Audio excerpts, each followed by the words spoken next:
Ṣẹ́rí Olualo wọn ò tí bí bàbá ńlá wọn ò tí bí mẹ́tàlá ẹ̀.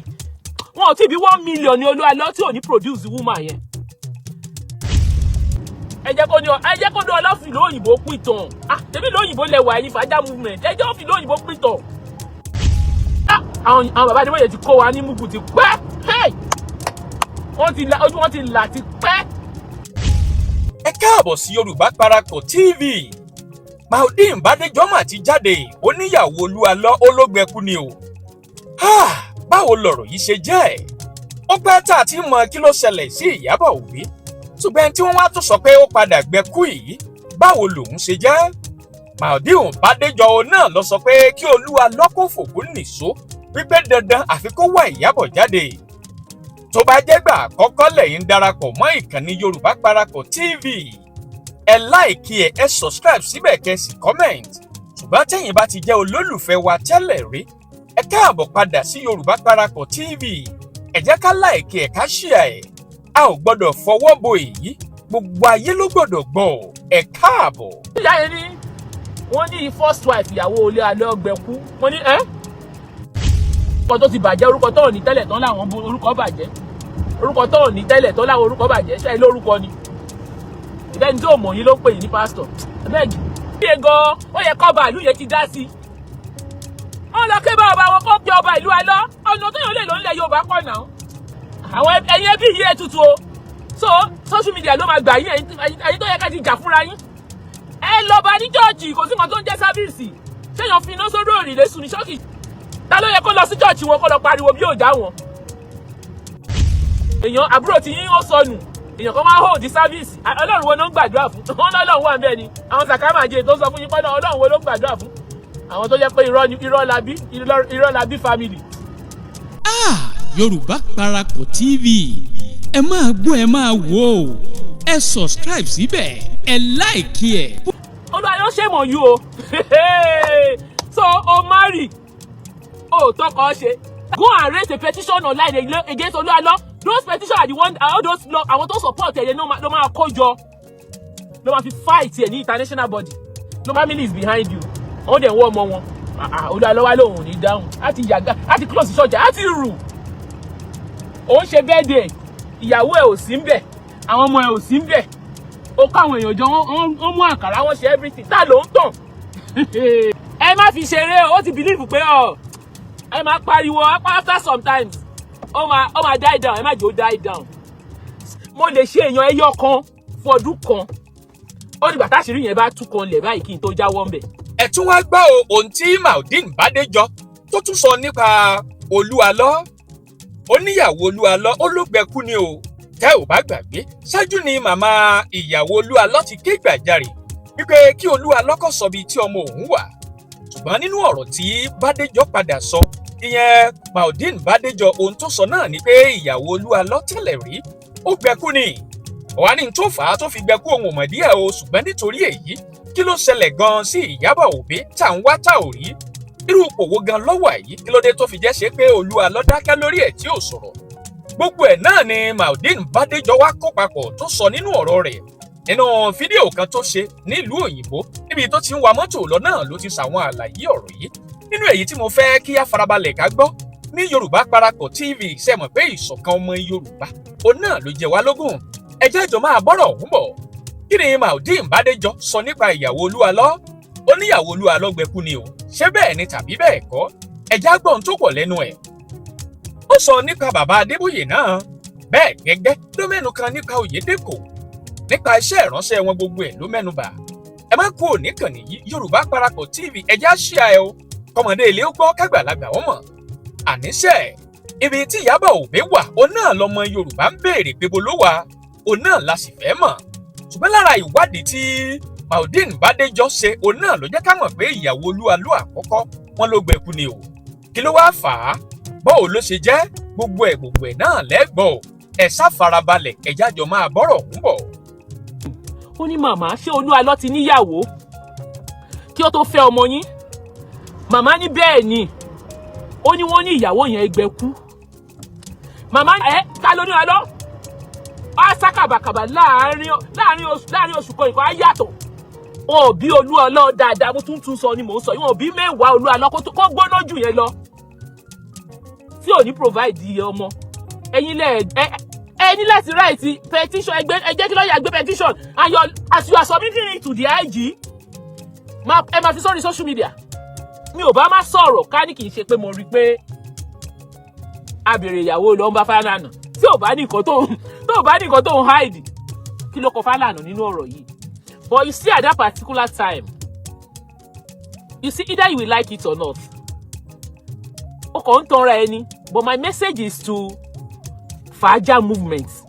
Torí Faja movement lèmi ṣe wá sọ̀rọ̀ láàárọ̀ yìí. Because inbox mi ti kún, àwọn èèyàn kan bẹ̀rẹ̀ sí pè mí. Mo dẹ̀ sọ fún wọn pé mo ní àwọn èèyàn tó ń ṣiṣẹ́ yìí, they are doing their job.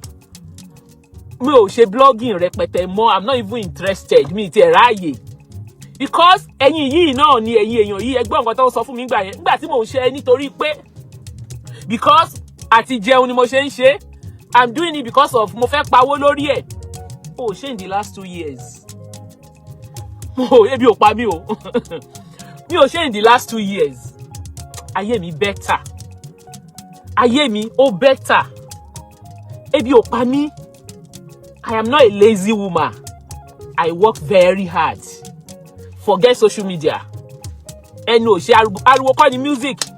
I'm not the type that will come out and start show flesh. Ẹ ti rí mi tí mo flesh rí. Ẹ ti rí mi kí mo show anything rí. That's not my style. It's because of the love I have for humanity, the love I have for my people. That was the main reason mo fi jáde. Tí mo fi ń tú àṣírí wọn. But unfortunately, some of you did not see it that way. And label me as enemy. The pastor themselves, they use you guys against me. But today is history. Nínú èmi àtàwọn pastor yẹn ta ló wá ń parọ́ nsìn. Wọ́n ẹjá sọ̀rọ̀ Ìyàwó Olualo. Message mi lélẹ̀ ìtúfàjà. And this is my message to CAC body. Pastor Ladele, ìtìjú ńlá ló jẹ́ ṣá. Where you are the head of CAC. And all this atrocity is going on. And you can't do anything. Ǹjẹ́ tó bá jẹ́ ọmọ yín ni? Iyabo tó ń sọ̀rọ̀ yìí. Tó bá jẹ́ àbúrò yín ni? And I'm not surprised. But you see, there's one thing I want everybody to know. Wọ́n sọ̀rọ̀ CAC. Ọládélé yìí mi ti gbọ́, mi ní àwọn nǹkan tiẹ̀ o, mi ò ó yàtọ̀ sí Káyà o. Ọládélé mi ò tí ì rí gbogbo àríṣà tiẹ̀ o. But this pastor Ọládélé, it is a big disgrace. Jésù dẹ̀ ó ń sun ẹkún. Ó ń wò yín báyìí pé ọkùnrin ti sọ ní ìjẹ́ òun máa bá ìgbàgbọ́ tó ń bá padà wá. Kì í ṣe bí àwọn bàbá lọ́lá ṣe ṣe lélẹ̀. Ẹ rí pé nígbà tí yín oríṣiríṣi ń ṣẹlẹ̀. What will it take you to investigate this thing? Movement. Ṣẹ́rí Olualo wọn ò tí ì bí bàbá ńlá wọn ò tí ì bí mẹ́tàlá ẹ̀. Wọn ò tí ì bí 1 million ní Olualo tí ò ní produce woman yẹn. Ẹ jẹ́ a ṣe nǹkan the right way. Ṣẹ́rí Faja movement, you have a very beautiful case. Either Olualo like it or not, you are working with the family. You are not on your own. Ìyá ọmọ ló pariwo síta ẹbí ẹ̀ ló lóun wá. Ẹ ṣì máa ṣe show yín lọ́bọ̀ ẹ wá ṣe nǹkan ẹyọ kan o. Wọ́n ní ìlú tó bá lọ́ba. Forget about pé Nigeria they will not dá sí. Ẹ má tanra yín o. Wọ́n máa dá sí because it's already a social media thing. Nǹkan tó bá ti wà lórí social media. Ọlọ́pàá, gọ́ọ̀mẹ̀ntì, wọ́n máa sá sẹ́yìn ni kò sẹ́ni tó fẹ́ wàhálà. Òótọ́ dá bó ṣe rí yẹn. Ẹ̀yin gan ẹ̀ ní dákẹ́ gbogbo update yẹn máa gbé síta. Ẹ ní bò wọ́n.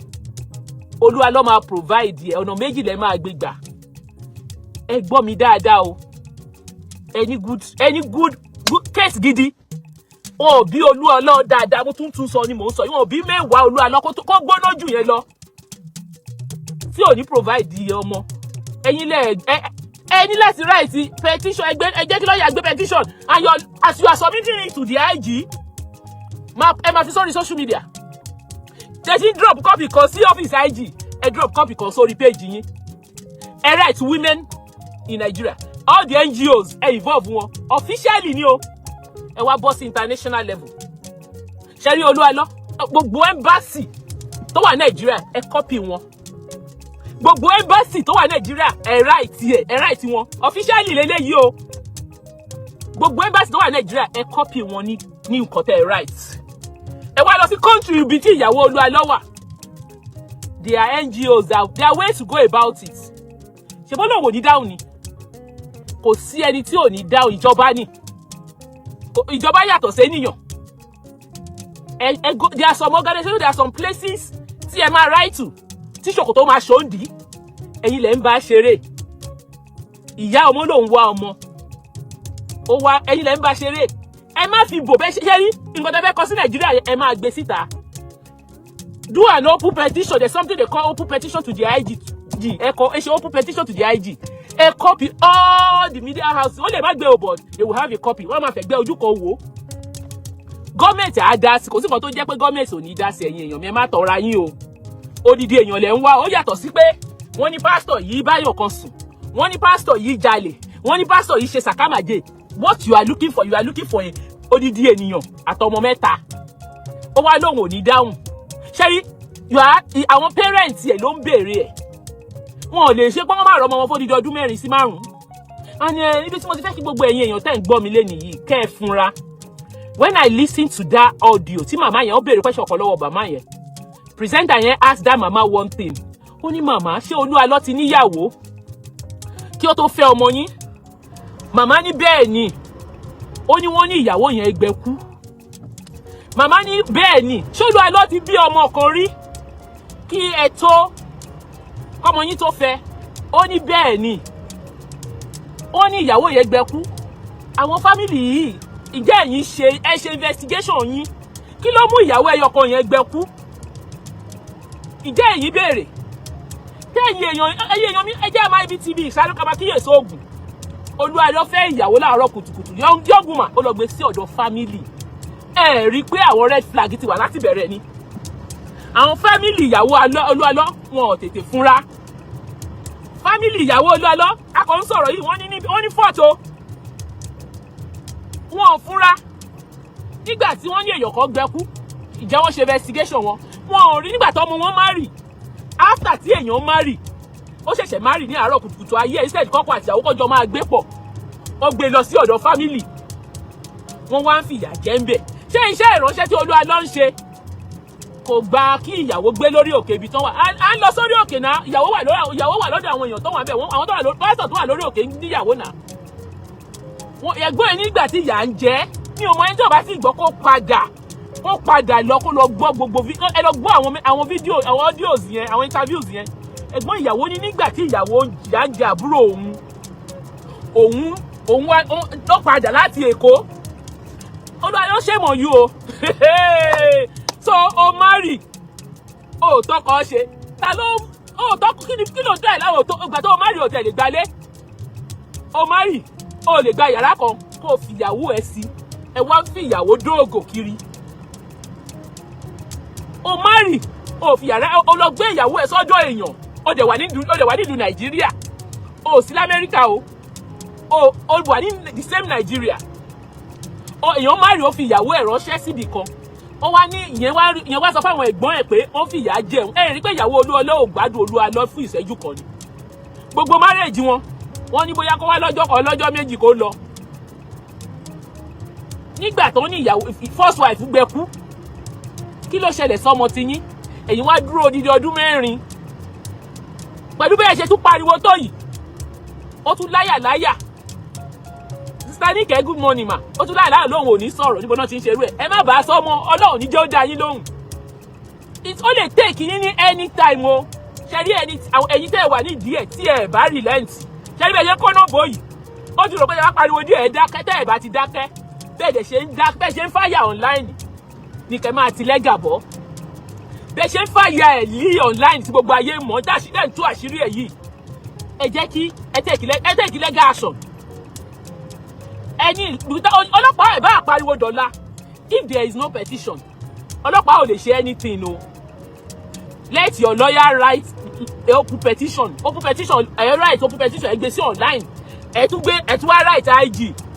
And all the human rights àwọn women organization in Nigeria tó pọ̀ àwọn NGOs pọ̀ ní wá dúró níbẹ̀ ẹ wá right gbogbo embassy all the embassies in Nigeria so that kí ìlú òyìnbó kó di èèwọ̀ fún ẹ wá fẹsẹ̀ ní France kí ni yóò lè tá a máa fi dí pẹ̀lú Olúalọ ta ló ní ọlọ́ á sákàbàkàbà láàrin oṣù kan ìkọ́ á yàtọ̀ ẹ má bàa ṣeré mọ́ because any very good case family wà lẹ́yìn yín ìyá lòun wọ́ ọmọ ẹ̀gbọ́n ti sọ̀rọ̀ bàbá yẹn tó dúró fún bí bàbá ti sọ̀rọ̀ kí la tún ní dúró dè ibi tó bá gbọ́ ọmọ sí kó máa wá jáde ibi tó bá fi ọmọ sí á wá jáde bọ̀ ibi ẹyọ kan ẹ ti pẹ́ jù ẹ̀yin family ti pẹ́ jù láti ké síta ẹ ti pẹ́ jù o ẹ ti pẹ́ jù because gbà tó ẹ mọ̀ pọ́n ní ìyá first wife gbẹ̀kú because gbà tí mo gbọ́ tó ìyá yẹn sọ̀rọ̀ pọ́n sọ wọ́n ní àbí mi ìgbọ́jẹ̀ ṣàyẹ̀ dáadáa ni wọ́n ní pé yes ó níyàwó wọ́n ló lọ́mọ bọ̀ wọ́n lóbìnrin yẹn gbẹ̀kú ni ẹ̀yin èèyàn mi àbẹ́mi nìkan mo gbọ́ èyí tẹ̀ wá ń bíbà iṣẹ́ mi nìkan mo gbọ́ ẹ ti réyàn mi tó gbọ́ pé first wife gbẹ̀kú ni.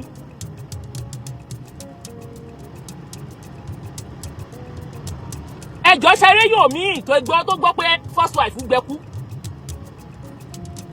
ẹ má fi ṣeré ó ti believe pé ẹ má pariwo after sometimes ó máa die down ẹ má jẹ́ ó die down strategy tó ń lò tẹ́lẹ̀ ni in those days tó bá ti gbé wọn tó bá ti táṣìírí wọn ó máa tán bọ̀ ńgbà tí èmi dé mo ò ń dákẹ́ mo lè ṣe ẹyọ kan fọ́dún kan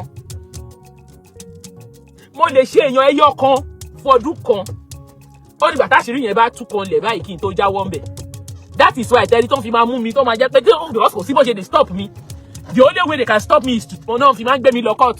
So if you have a good case in your hand, please let all the NGOs will help you. There are legal ways of doing things. There are legal way of doing things. Nobody kì í ṣe court. Social media kì í ṣe court of law. There is no law that compel you to tell him to bring out his wife that will make him bring out his wife. You are all wasting your time. But the only way you can do, you need to expose him the way you are exposing him now. But to make him accountable for what he has done is through legal means. And he were accountable to, he's not above the law in Nigeria.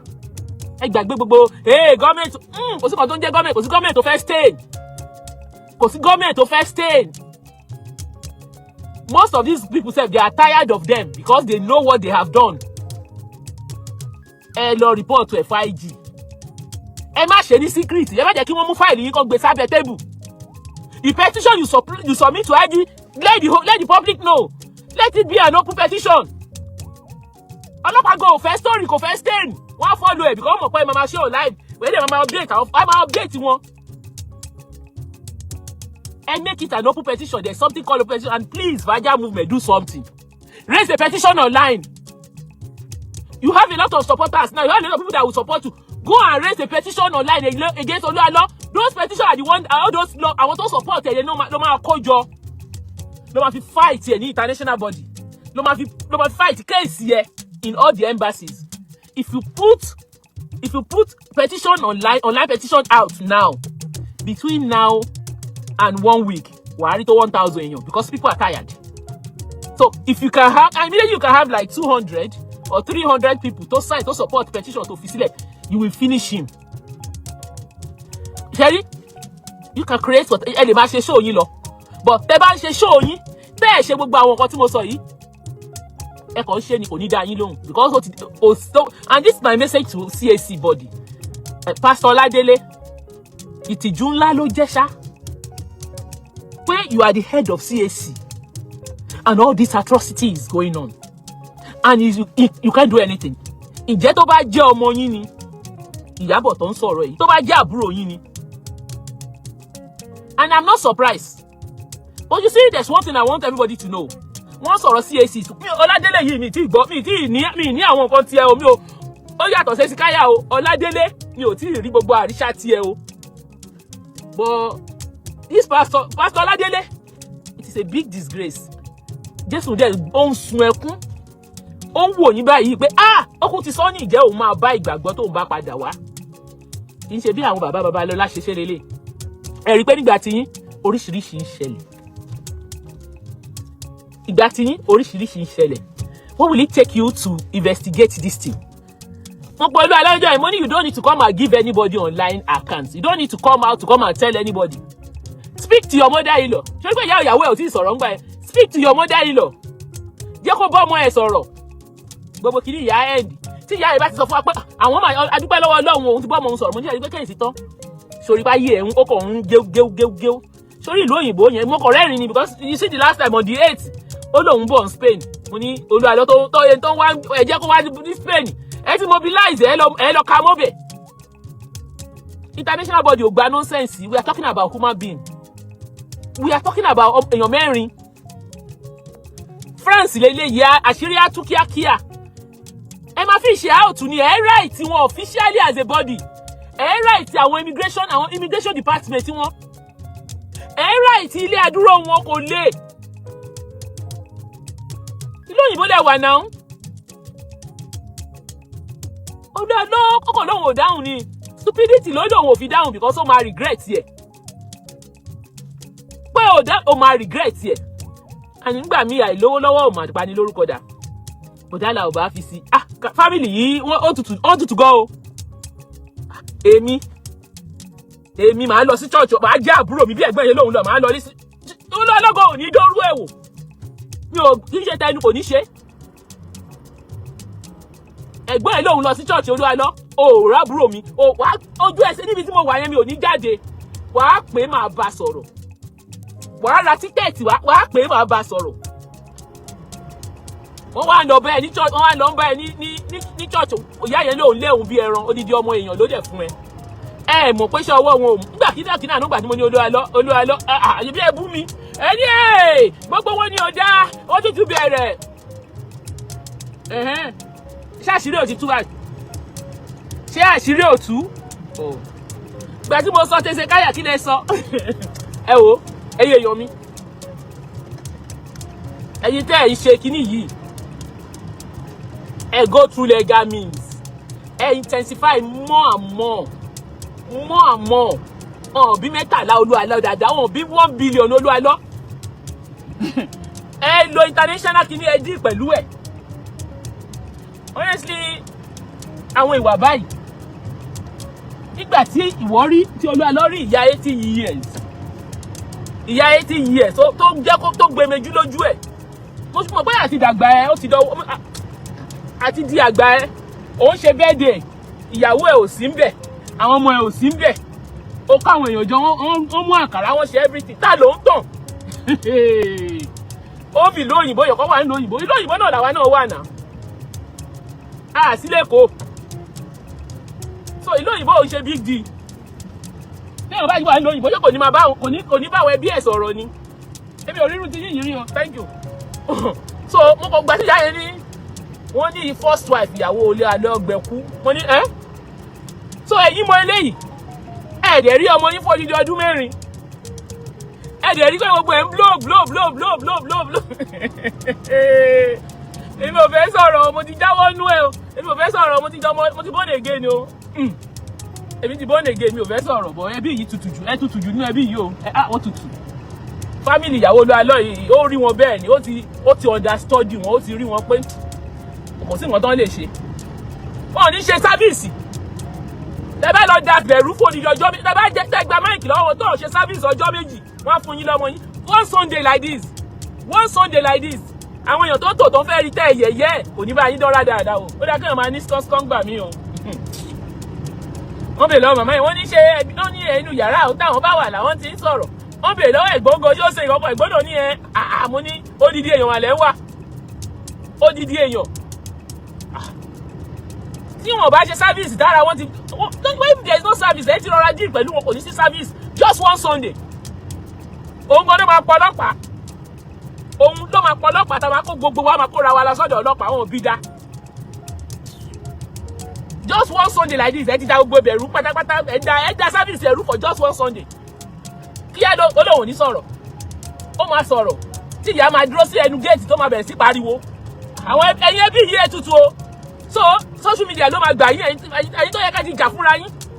Ẹ lọ bá ní chọ́ọ̀chì kò sí nǹkan tó ń jẹ́ sáfíìsì. Ṣéyàn fi iná sórí òrìlé sùn ní ṣọ́ọ̀kì ìṣòdìdì ọmọ ni.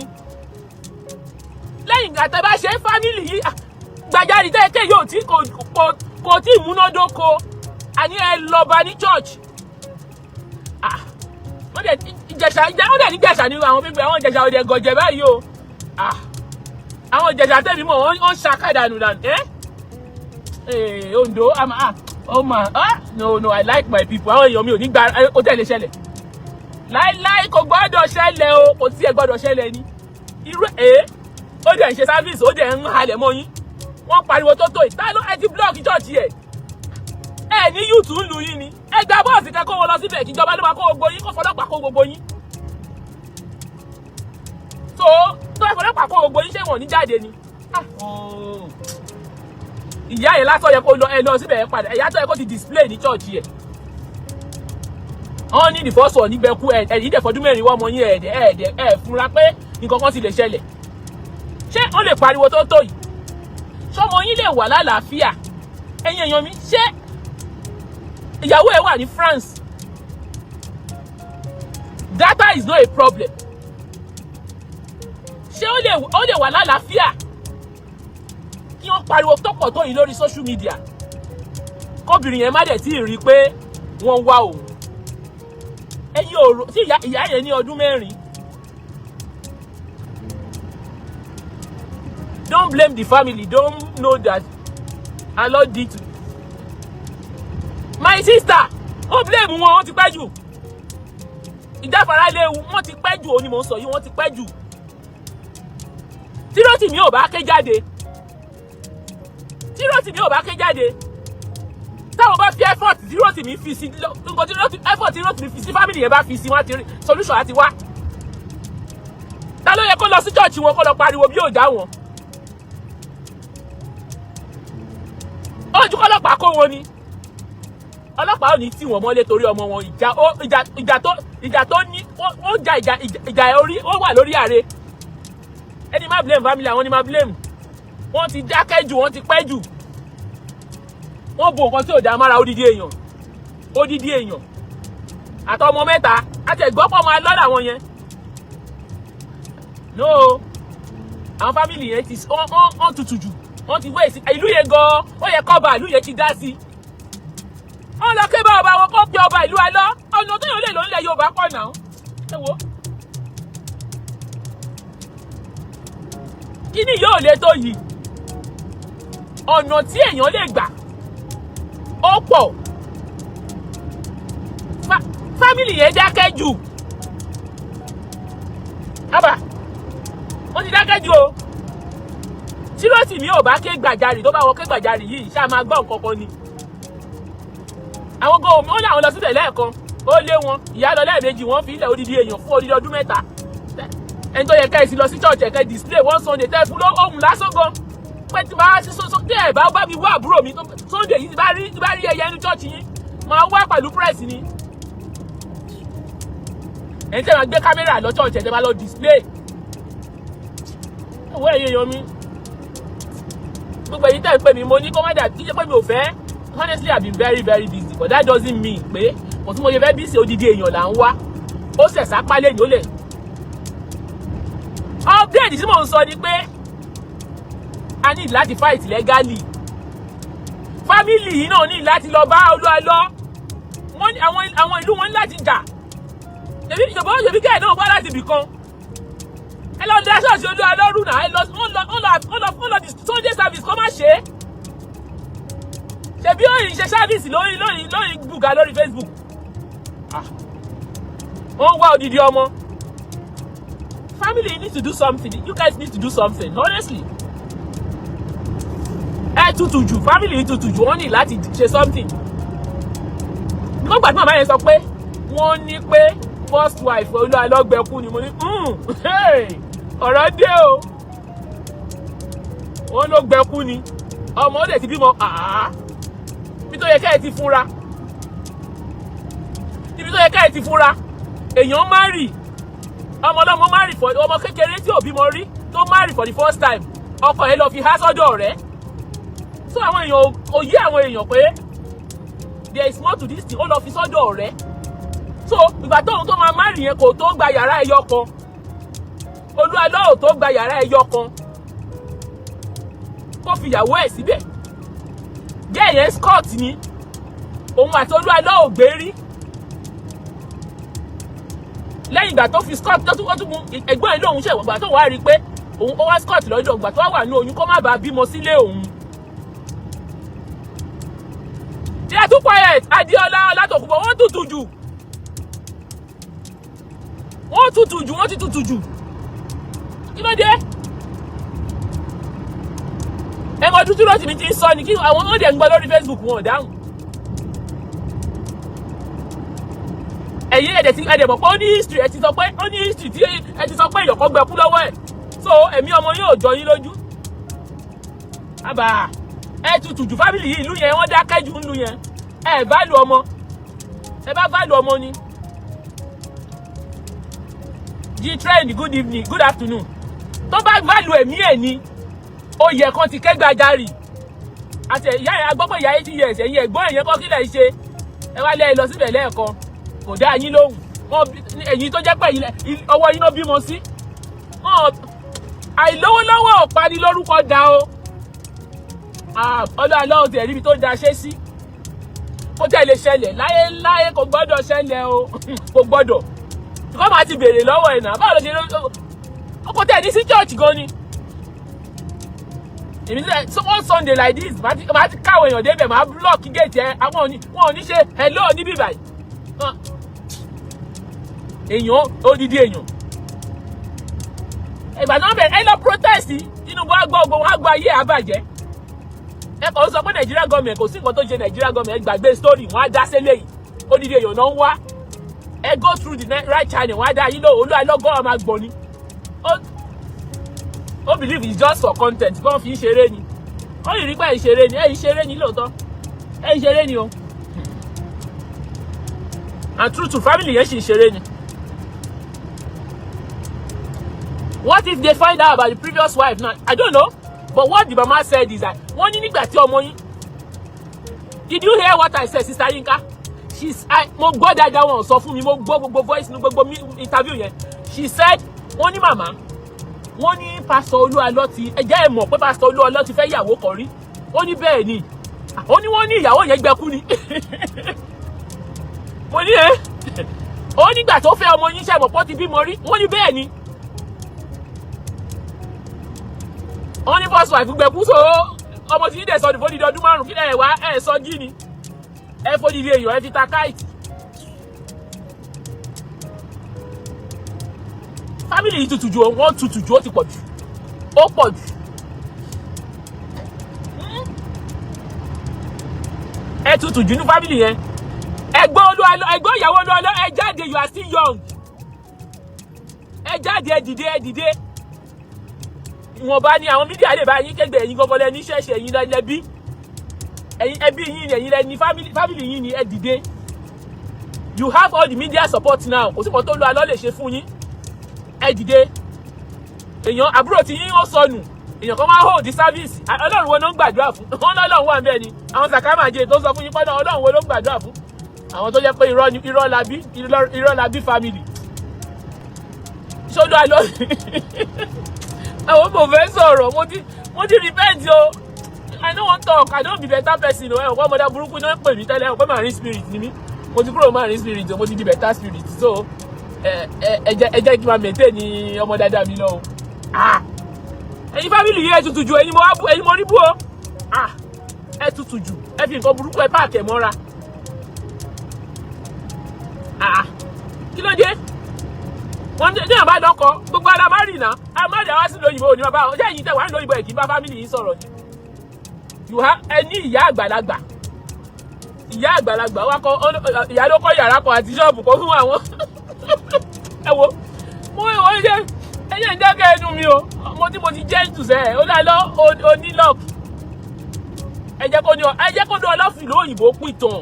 Ṣebí lóyìnbó lẹwà ẹ̀yin fàájà movement. Ẹ jẹ́ òfin lóyìnbó pìtàn. Ìjọba ní kí lẹ máa ṣe ni, ẹjọ́ bá ní kí lẹ máa ṣe lẹ máa ń ṣe hàn. Ẹ ṣó ẹ̀. Ìmọ̀lẹ̀ wọn ò ní dáhùn ni, wọn ò ní kọ́ ń gbà tó máa dáhùn. Lọ́ọ̀yà gan ò ní gbà ẹ́ nínú eléyìí tó wà yìí. Bàá kàn máa bọ̀ lẹ́nu lórí airport lọ́jọ́ kan ni wọ́n á kọ́ Ghana wàá gba handcuff lọ́wọ́. Wàá dé airport báyìí ní international airport wọ́n á arrest ẹ̀ wọ́n á mú ẹsẹ̀ ìgbẹ́ kan. A whole human being. No. Family yìí ò kégbé tó, kégbàjarì tó o. Ta ló ń lọ sí NTA? Ìbí Nàìjíríà lẹ́wà, ta ló ń lọ sí Arise? Ẹ lọ kígbe fún Arise náà kí ìyá àgbàlagbà ìbádọ́dọ̀ àwọn furufáì. Wọ́n ò ní look into it. Wọ́n á look into it. Ayé àbá yín gbọ́. Ẹ sì ń ṣeré. Ẹ lọ sí mobilize ẹ jáde ẹ kígbe ìta Nàìjíríà ẹ má ti sórí ibi tẹwàá yìí nìkan ẹ kígbe ìta family yìí bọ́ síta ẹ fi ṣe lẹ́jà ẹ pariwo ju ẹ yẹ pariwo yúdù yìí lọ ẹ gbé sí pépà ẹ declare wanted ẹ declare again náà wanted ẹ gbé sí pépà ẹ jẹ́ kí ni ó wọ ọdún mọ̀ ó má rí òun ló bímọ yín fún yín yẹ bó má rí ẹni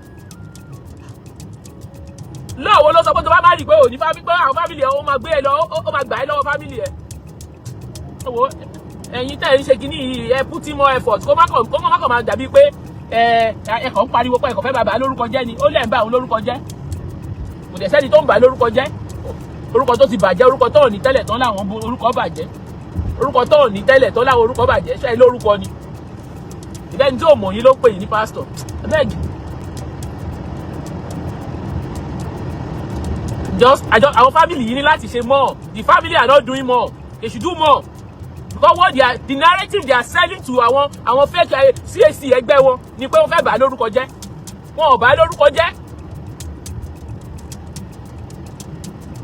I never know that the church could degenerate to this level. Oh, degenerate to more than anything, my Olualo Oluyemi. Tó bá láwọn degenerate, ṣé wọ́n ní church náà run ni? They are not running any church o. You know the problem all of us are that I believe they won't run church. They are not running church. They are running their business. If anybody come near my business now, màá ti wọ́ bojú ẹ̀. Nǹkan tó ṣẹlẹ̀ nìyẹn, it took me a while kí èmi náà tún realize. Initially ìgbà tí mo ìkọ́kọ́ rojọ́ wọ̀nyẹn mo rò pé ó run church. Later ìgbà ìjọba mo ti mọ̀ pé business lórí kálukú run. Àti ìgbà ẹni mi ò ti ní problem pẹ̀lú wọn mọ́. Business náà ń ṣe náà. Ṣé ọ̀nà àti jẹ yín yín sìn èèyàn kọ́ lè wá sí díẹ̀ kẹ́yìn ní tiwọ́ bọ̀?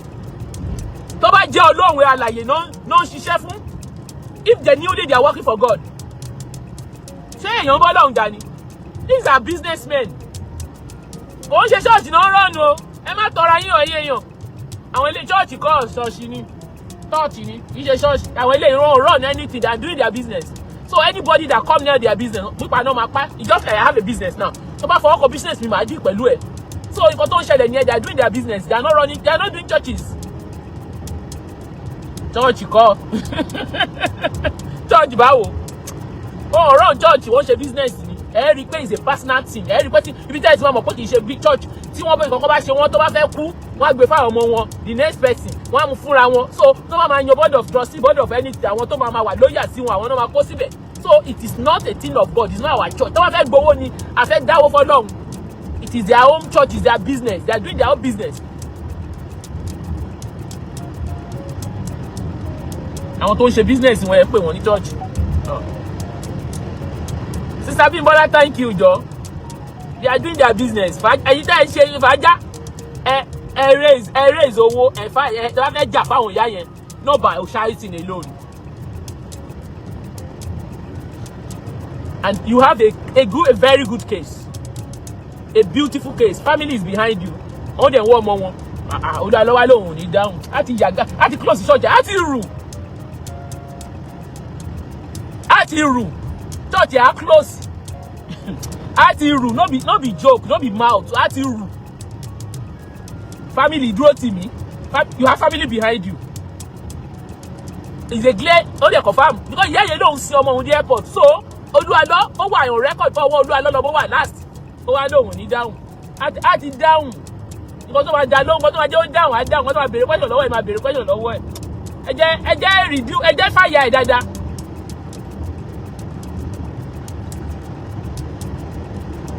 Church is a charity abroad. Nobody owns the church abroad. But in Nigeria, church is not a charity. Church is a business center. They are doing their business. And when I'm doing my business, you come near my business. But it is my business. I do business. I don't joke with my business. This my play. The business me. When it comes to my business, I'm very, very diligent in me. So they are doing their business. The day Timo realize pé our people here business wọn no ṣe. They are not fighting for any God. They are not working for any God. Àti kí àwọn èmi ti ní problem pẹ̀lú wọn mọ́. mélòó nu wọn ló fẹ́ kú ló fẹ́ hand over church fún anybody. Èbí ẹ̀wà láyé ẹ̀wà lórí cyberspace ẹ̀wà ní Nàìjíríà yìí. Wọ́n edge bàbá, wọ́n edge Mr. Aremu àti Abioye, wọ́n edge wọn out. Ojú yóò tí ìlànà pé it is a business. So all of you is àwọn kan bọ́ sórí platform ni. Maureen ìyá kìíní kan o lè ní you are trying to you want to make money. Mo ní ṣé mo yìí make owó náà báyìí. Ẹ̀yin tó jẹ́ pé ó ti bà ti yín jẹ́. They said I'm doing it for money. Am I still doing it for money? Ìgbà wo lẹ ti rí mi online ìgbẹ̀yìn? Tó bá jẹ́ nǹkan tí mò ń jẹ lélẹ́yìn the last 2 years, ó wà yẹ kébi ti pa mí kù. I'm not supposed to be living. Tó bá jẹ́ pé blogging yìí bí wọ́n ṣe sọ fún yín. They said nígbà tí mò ń ṣe lójú méjèèjì, wọ́n ní I'm doing it because of money. Wọ́n ní torí owó tó wà gbà lórí blogging ni. Wọ́n lówó tí mà gbà lórí blogging ni mo ṣe ń ṣe.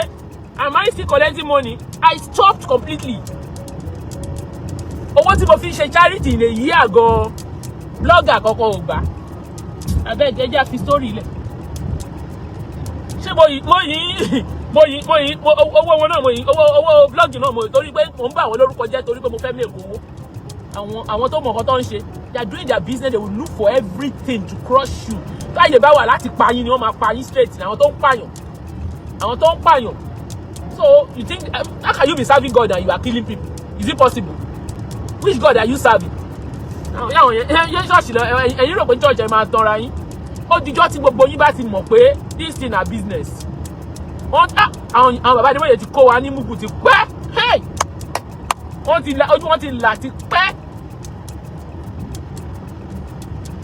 Ojú wọn ti là ti pẹ́. They were just manipulating. So that thing cannot stop o. Sorry, new churches ní máa jáde àwọn young person náà fẹ́ make owó tiwọn. Àmáǹgà sì máa pọ̀. Ẹ bá ti yọ Ọlọ́run kúrò ẹ̀ ní problem pẹ̀lú wọn kò sọ́dọ̀ ọ̀hún bẹ̀. Wọ́n ń ṣòwò ni. Àti bàbá Adébóyè o.